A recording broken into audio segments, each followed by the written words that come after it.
Hi, everybody. Welcome to Conversations with Calvin, We the Species. Chronologically, we're October 7th. I've been talking to Kaden Gordon. Actually, I've been talking to Kaden Gordon for months and months because I use his services, and we'll get to that momentarily. Uh, and I'm being a writer and a novelist and a journalist and a pretty good writer, I think. So people tell me I'm always good with words. And just kind of looking over as I was looking over the bio of Caden and his accomplishments, one word comes to mind, and the word is enigma. Enigma is a word I don't use very often. It means somebody who's exemplary and who's a superlative and who's done and is accomplished and has done so many things. And part of being an enigma for Caden is, as I briefly touch on some of the things he's done, you want to believe that, he's 40 or 50 or 60 years old. You do not want to believe he's 20 years old and he's going to college. Those are some of the components of the word enigma, which Hayden is. Real fast, I mean, he's 20 years old, goes to college. He's the creator and the host of the Kaden Gordon Show, where I've been a guest. Today's Best Country Mix. It's a 2 hour syndicated program, and it airs on 250 syndicated radio stations all around the world, literally. And he's interviewed because he's a country music aficionado. He's interviewed so many country music people. He could talk about that. I love the fact that at 14, he picked up a microphone and decided that this is what he wants to do, and that's what he's doing.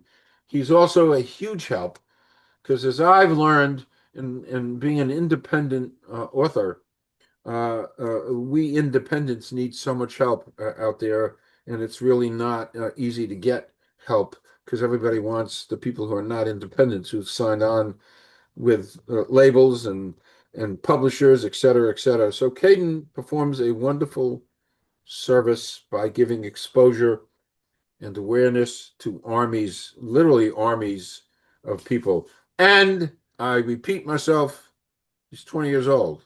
I mean, it's kind of a wow. So I could go on, and I won't. We got lots of stuff to jump into because I think his life at this point is hugely fascinating and interesting and accomplished. So, Caden, you can take it away if you have a few background things you want to mention. Go right ahead, and then we jump into a whole bunch of different questions. Take it away, Caden. Calvin, thank you so much for having me. I'm really excited to be here.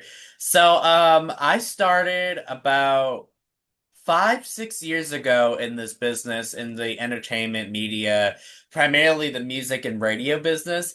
And how I kind of got my start is I was just looking through, I think it was a Facebook group at the time or some sort of group, and I happened to come across a radio station group, and so I was just like, "Hey, I got no experience, but would you be willing to let me?" be on your radio station. And it was an online radio station in Indiana. And they graciously let me do that. And so I kind of started doing mainstream and, the things that you hear on the radio. Because at the time I was 14, I didn't know really what an independent artist was because it's not so populated through the mainstream radio as much as it would be. And so from there, I kind of just jumped right in and, started doing that. I think it was like, I started really just 30 minutes, like, or to an hour, something like that with the show. And then, I think independent artist, I can't remember which one it was. There's been so many I've had the privilege to play and work with and all that. But an independent artist reached out to me and was like, "Hey, would you be willing to play me?" And I'm like, "What's an independent slash indie artist?" I didn't know what that was. And so I looked it up and learned a little bit more about it. And it's just an artist that doesn't get the exposure that they may deserve. And I had a realization that there's a lot of people out there that really need that support. And so I started doing that. Now, fast forward to COVID and all of that, when I started doing it, because I did it for about 6 months before COVID started. That is when, the schools were shut down and we weren't being assigned any work. So I started picking up more, doing more shows and, all that. And then I finally transitioned into doing my own interviews. And from there, I just really, really spent a lot of time, energy, motivation, dedication, and it just skyrocketed. 5 years later, we've gotten opportunities to interview big names like Gary LeVox of Rascal Flatts, just this recent CMA, and Akon. Probably one of the biggest ones I've ever done was Akon in the singing world. Now, if we're talking entertainment, I've got an opportunity to talk with a lot of people from Young Sheldon, CBS Young Sheldon, specifically Reagan Reaver, who plays Missy. We've had a chance to talk to a lot of people with CBS and Nickelodeon and Fox and all these different television networks. And from there, 5 6 years later, we're just celebrating our 5.5 year anniversary doing this. Never in a million years I thought at the age of 20, because it's not very common for 20-year-olds to say that they got to interview someone like Rascal Flatts or Akon or whatever. And not only that, but there's people that have been in the business for 30, 40, 50 plus years, but never got to that level of getting to interview somebody that iconic.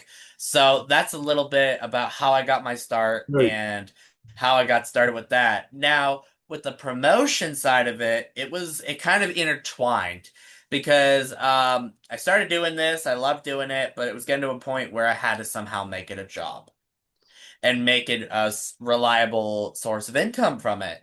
And an artist was like, "Have you ever thought about doing promotion?" And I'm like, well, I mean, I'm already kind of doing that." And they're like, "No, no, like actually, like sitting there and like promoting them, like on radio or whatever." And I'm like, I could do that because I'm already doing that, but in a different way of, providing a support beyond an interview and making fair pricing to be able to do that at the same time. So I started doing that, and I've been doing that, I think, 3.5 years now. And that really, to this day, we're still getting amazing clients. And we've actually, which I think you're going to elaborate on a little bit later, but my company, KJG Media and Promotions, we just started working with some authors, including Mr. Calvin as well. So super exciting stuff. Uh, that's a whole that's a whole amazing world. I don't know a lot about music. I mean, I covered music as a journalist. I covered the Asbury Park music scene. Springsteen lives 2 miles away from me, literally 2 miles down the road. Bruce Springsteen. I used to work out in the gym with Bruce Springsteen, but that's the music stuff. So I was part of that scene, and I had a cable TV talk show. But the world of authors, Kaden, there are armies, hundreds of thousands of authors, all indies, who write new books each year, who need help. And that's such an opportunity because I'm in the middle of all this, and I'm in so many different little groups, and we discuss this. So you're really in the right place at the right time to explore the world of authors. Um, how do you balance being a college student, because you are? Yes, I did forget to mention that. I am. You're a college student. So how do you balance being a college student and running this pretty big media company that you're involved in? It's a struggle. I'm very blessed to be actually getting my bachelor's degree in communications at the end of May, actually. So I'll be done with that in May. But this whole 4 years that I've done it, it's just it's a challenge.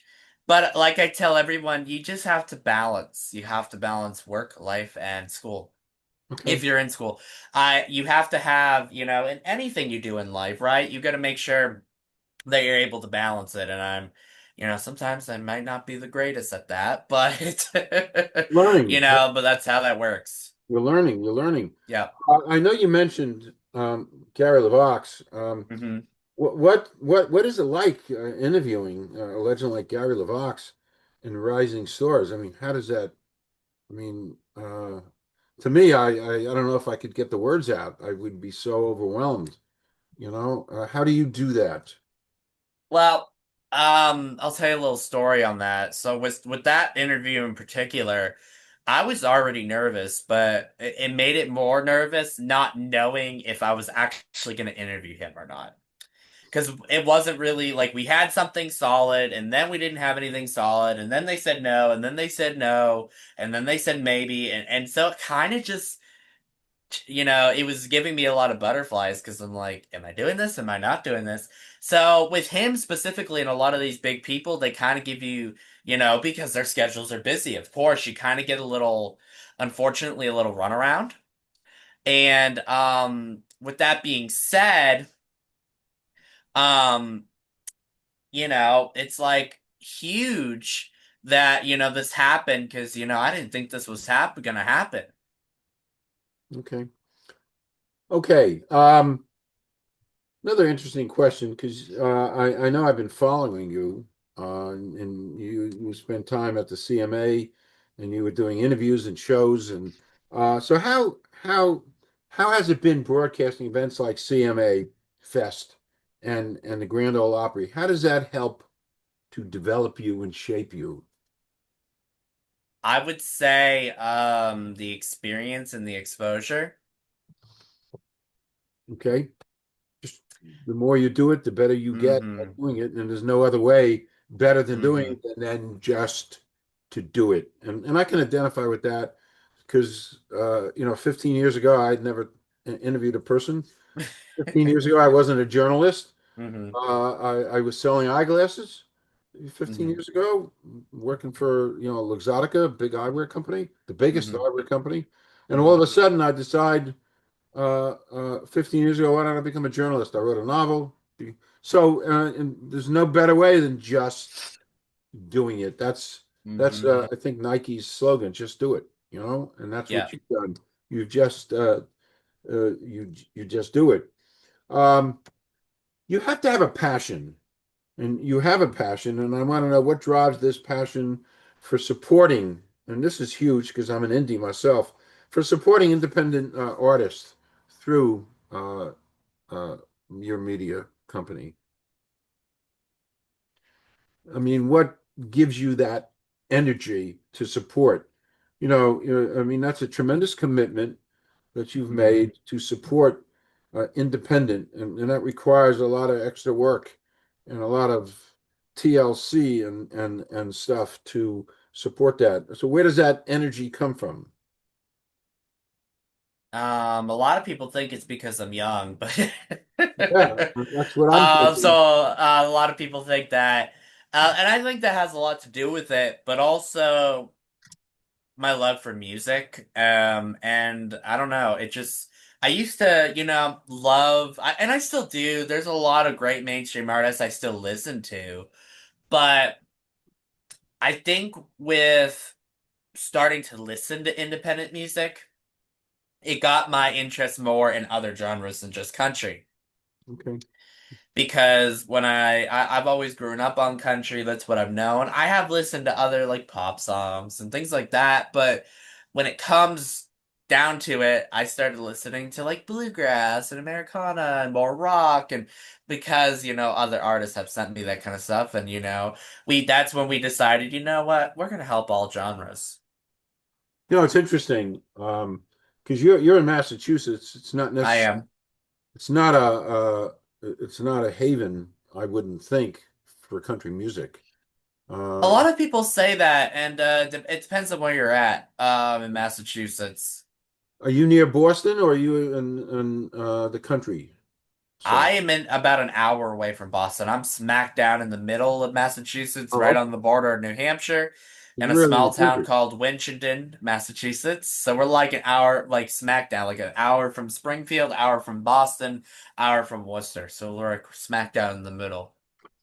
Okay, slightly off topic, but in my reading your bio and studying it and underlining things, I know in your spare time you like to write songs. Mm-hmm. Just so happens I'm reading a book by Kent Maxon, a country music writer, songwriter. It's called No Way Out But Through. And I thought of you. I started reading it last night, and the whole mechanics of writing a song is so intense, and it is such an art form. But as I was reading this, I said, "Well, I'm going to be interviewing you today," and I somehow we met, and we're gonna I'm going to interview him, and we're going to kind of get to know each other. He read my book, I'm reading his book. Interesting stuff. Um, an off-topic question, just complete total random. Do you have a favorite movies, Kaden? Ooh, that's a good question. It is a good question. I know why I ask it. Movies. It's been a while since Do you I've have any particular, actually do you like any particular genres? Horror, Western. I like, like a little horror, like I like fiction, like sci-fi, things like that Okay. for sure. But I Okay. don't know if I have a favorite movie. I'd Okay. have to think on that. Think on that. Get back to me later. I No, will. movies have shaped my life. I Hmm. watched Casablanca 20 years ago for the 50th time, and at the very end, I may have told you this at one point, but at the very end, Bogart shoots the bad guy. It's 1942 in Morocco, Casablanca. And then Claude Rains picks up a bottle of Vichy water to celebrate. It's like Perrier, and throws it in the garbage. And the second it hit the garbage, I grabbed my head, and there was a novel that popped in my head. Never wrote anything in my life before, and boom, I'm now a novelist. Took 5 years to write, but I became a novelist, and that's why I'm talking to you today because my whole life changed. But Hmm. from a movie, so I'm kind of a hopeless romantic when it comes. Hmm. Now back to work.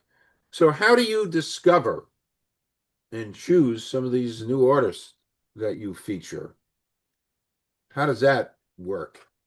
Well, in the realm of that, I think that, it takes, you gotta have at least good talent, and if you have, if you have the drive and the passion like I do to get out there and, do well, then, I'm willing to work with you. I'm really honestly willing to work with really anybody, to be quite honest.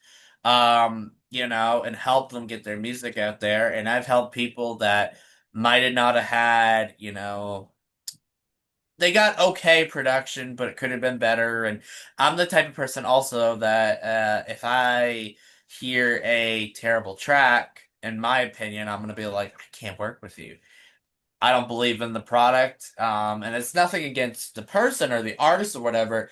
It's just I don't think this product, as of right now, if you can come back to me and give me something that might wow me, then we can go from there. We're very similar that way because I have to like something. I have to believe in something for me to go forward to do interviews, to do reviews. And if I don't like something, I when I was doing my active journalism, I got requests all the time especially to review a CD. And if I can't love what I'm doing, I don't write anything negative. It's my own choice. I just choose not to review it.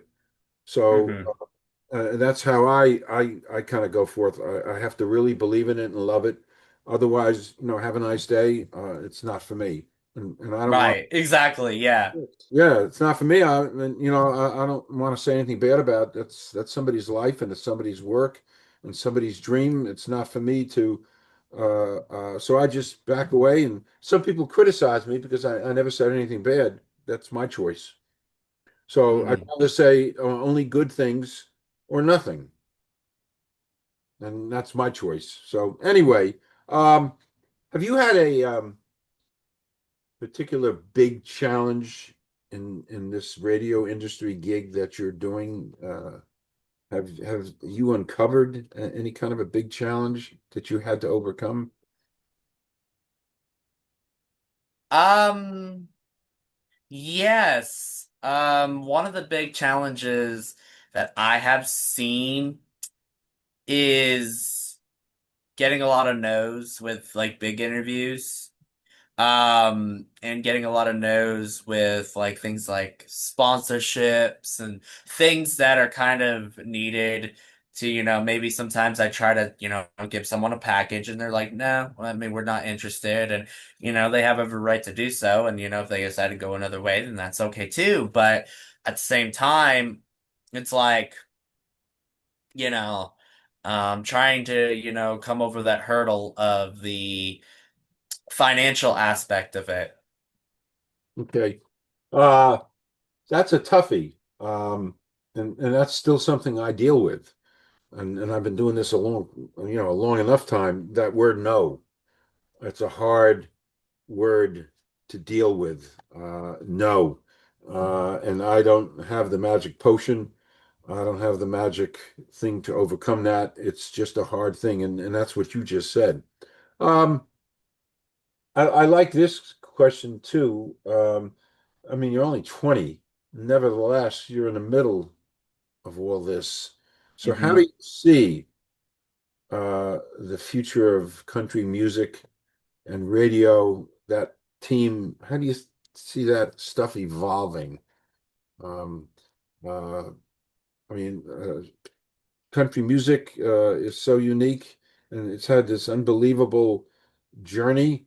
And, I've watched all these movies on the lives of, Tammy Wynette and I mean, all this stuff. It's a hard. So do you see an evolution? What's happening now? Yes, I think that the evolution of country music is going in a way, two different ways. I guess there's a good part and a bad part. I see a lot of, the mainstream artists going to like making it more country pop or like there's different genres that they're mixing in, but it almost feels like they're taking the country element out of it, if that makes any sense. Like, you know, there's a lot of artists that are trying to be country, but at the same time, they simply can't be country. Mhm. Their voice isn't there. Mhm. They're not meant to be country artists. But the good part is there's a lot of people that want to be a country artist. So, and it's evolving in that way, and it's, expanding other horizons for other people to try the country music industry. But at the same time, they're not going to be as successful because people are not going to like them as country artists. Or maybe they will. I don't know. But they probably might be like, I like their, original pop stuff or their rock stuff. They're not meant to be country. Okay. Because I know I always see elements, people may start out as country and then may go into a different direction, or maybe somebody in a different direction may go into country. They're experimenting. I don't know if Taylor Swift started as country. I'm trying to remember. By the way, I thought of you last night. Uh, Taylor Swift was on Jimmy Fallon. Hmm. I thought that was really interesting. Not only was she on Jimmy Fallon, but she was on there for most of the show. I Uh, did notice that. yeah, yeah, and to me that's a whole nother genre. It's a whole nother world for her to go Hmm. on late night talk show and talking about a whole bunch of different things in her journey. And of course, she's released her Showgirl album. And I watched and again I thought of you because I know I'm interviewing you. So I watched the audience. Hmm. Had a million young people in the audience, so that was all prearranged. And as they're playing songs from her new album, which just dropped yesterday, I guess. Uh, I uh, believe so. Yeah. I watched everybody as the camera panned all the people in the audience, every one of those kids, and they're all kids. So the whole thing was, prearranged, but they all knew the words. They're all singing the words like they heard the song for like 5 years, and they may have only heard the song for 5 hours, but they Hmm. all were singing along and snapping their fingers and the whole. It's just, I just thought it was really, interesting.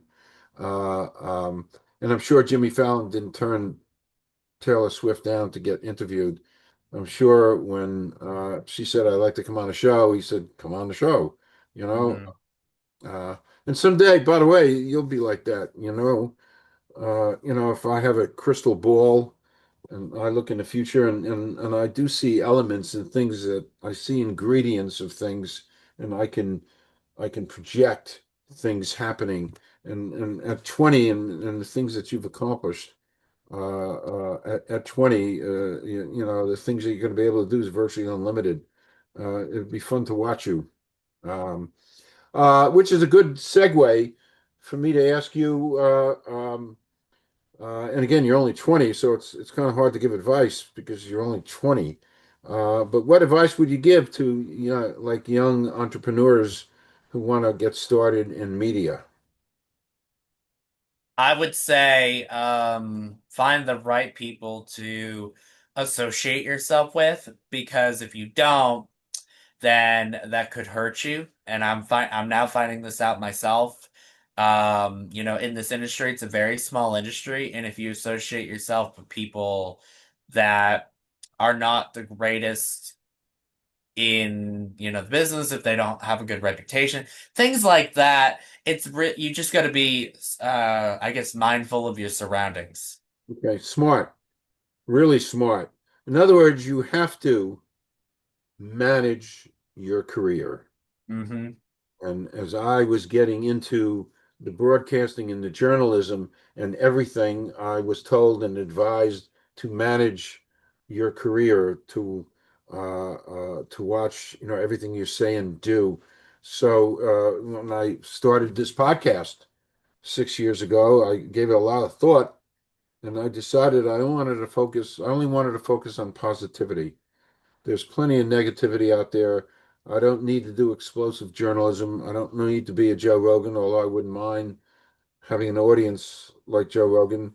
But I focused and managed everything and let other people talk about politics and things. That's not. I don't focus on that. I focus on the positive elements of people like yourself, accomplishments and journeys and things, and I'm really happy with that in my skin. Um,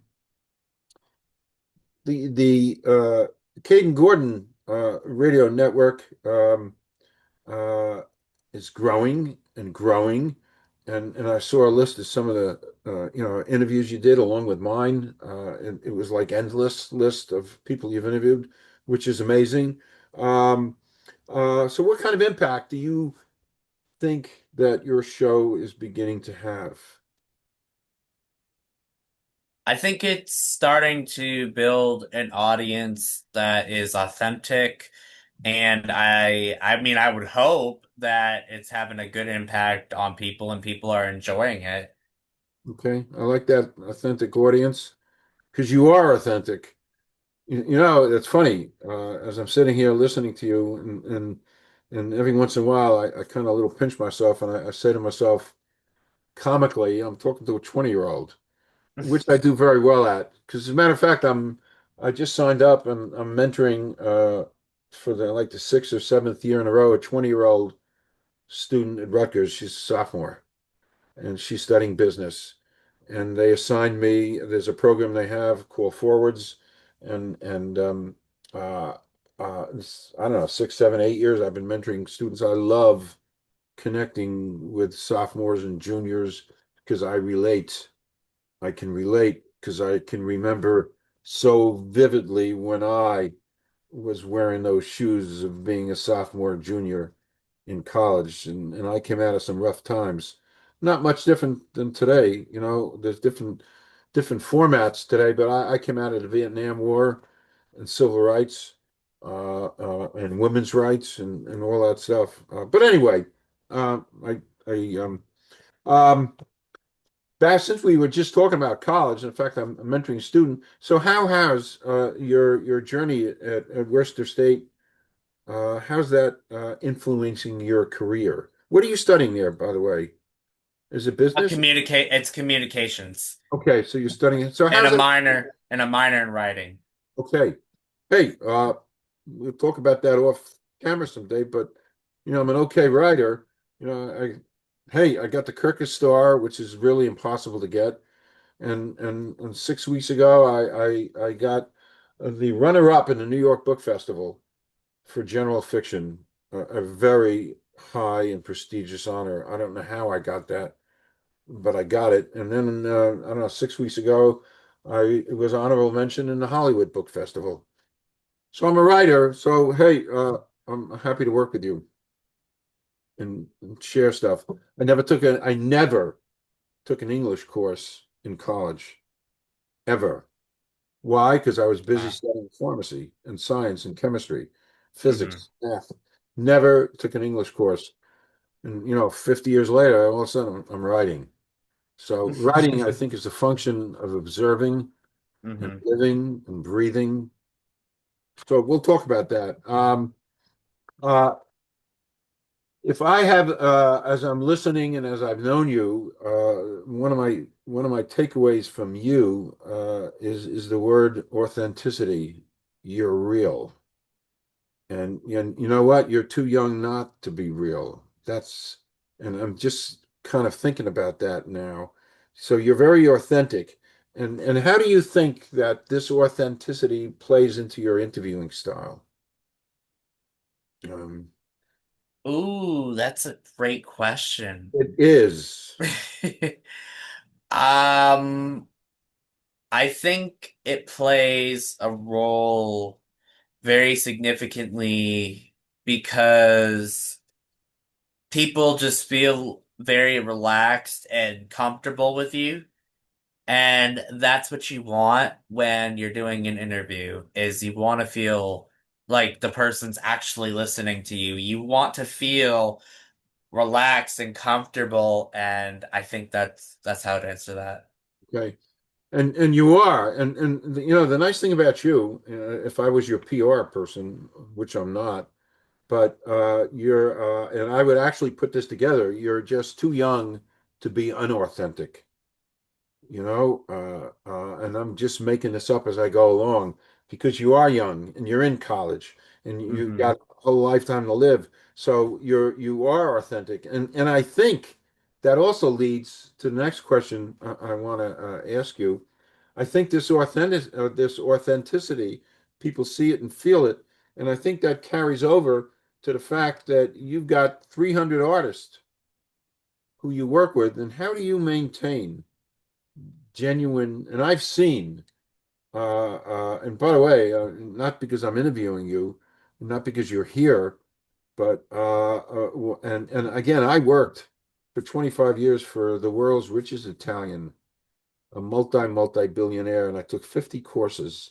So all that stuff is stuck in my head to the point, I might as well promote, to the point where I'm writing a book, 10 Things I Learned from the Billionaire, to be published in November. I'm putting down the things that I learned, and I learned so much. But one of the things uh, uh, is connectivity, is follow through. It's so simple. It's so simple. There's nothing to it. Yet, what I've observed about you, to your credit, and I call it as I see it, I'm shooting from the hip, is you really do follow through and you really do communicate. And the communications are coming from you, not, Tammy, who I connect with sometimes. So that is testament to you that as somebody who's been around, I've been around the block a few times and I've worked for, again, one of the world's most successful business persons.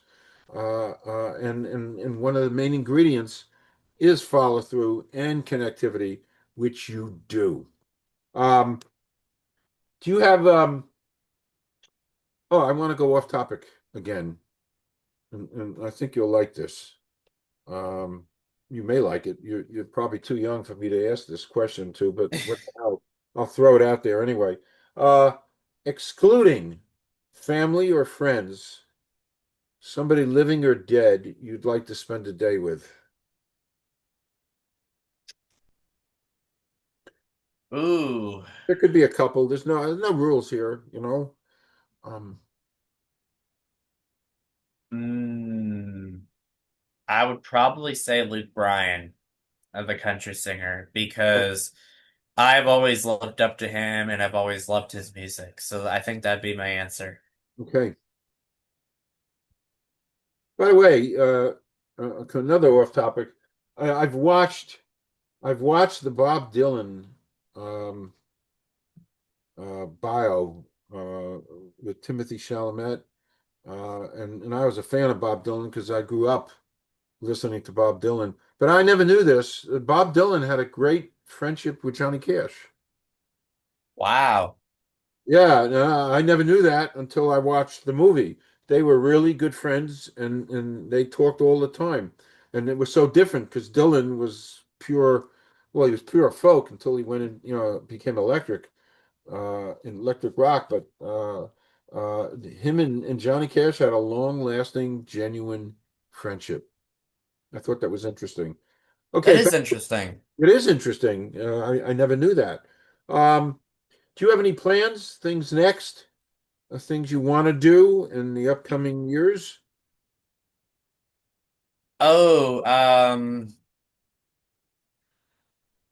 I would say I would hope to continue to do what I'm doing, get an opportunity to go to maybe like the Grammys, get to a point where maybe I'm on maybe a small or medium market radio station, be considered for a Grammy there. I don't know, the time is endless and I got many years to come, Yes, you do. God willing, so. Yes, you do. You're at the very, very beginning with one hell of a background and a bunch of accomplishments.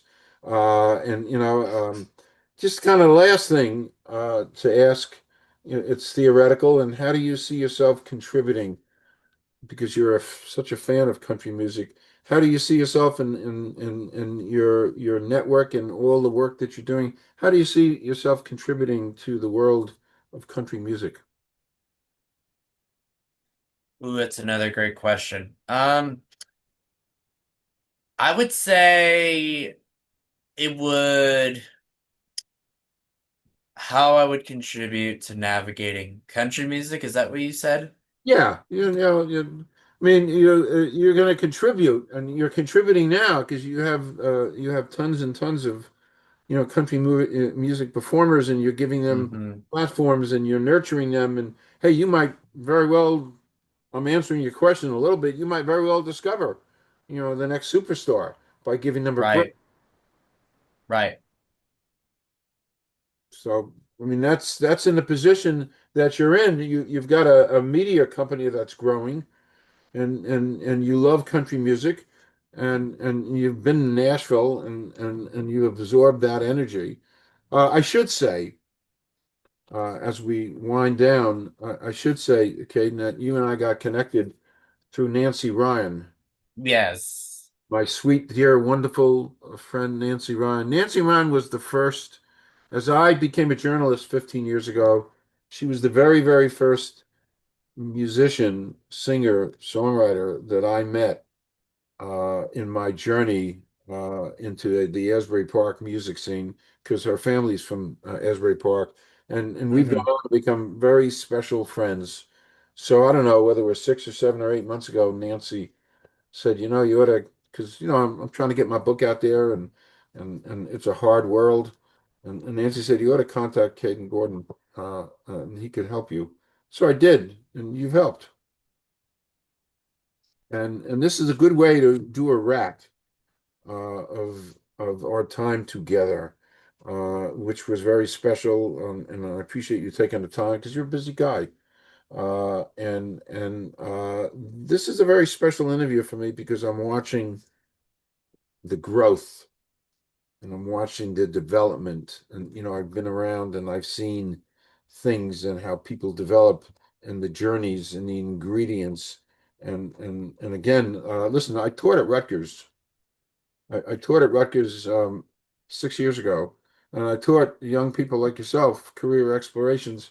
And it was one of the greatest things I've ever done for me to go back to my alma mater and teach, and to be asked to teach. And they're all 20, 21 year olds, and I loved every second of it, and I love that. And so the fact that you're 20, I keep saying it, it's that much more uh, energetic for me to draw energy from that because of your accomplishments. So um, this was great. This was great, and hey, you can always come back. Hey, we could do panels. I mean, you're a That'd be media. cool. We can do panels. We can talk about things and author whatever. Come back, and of course, we're going to be in touch because you're doing stuff for me. And I can't thank you enough, Kaden.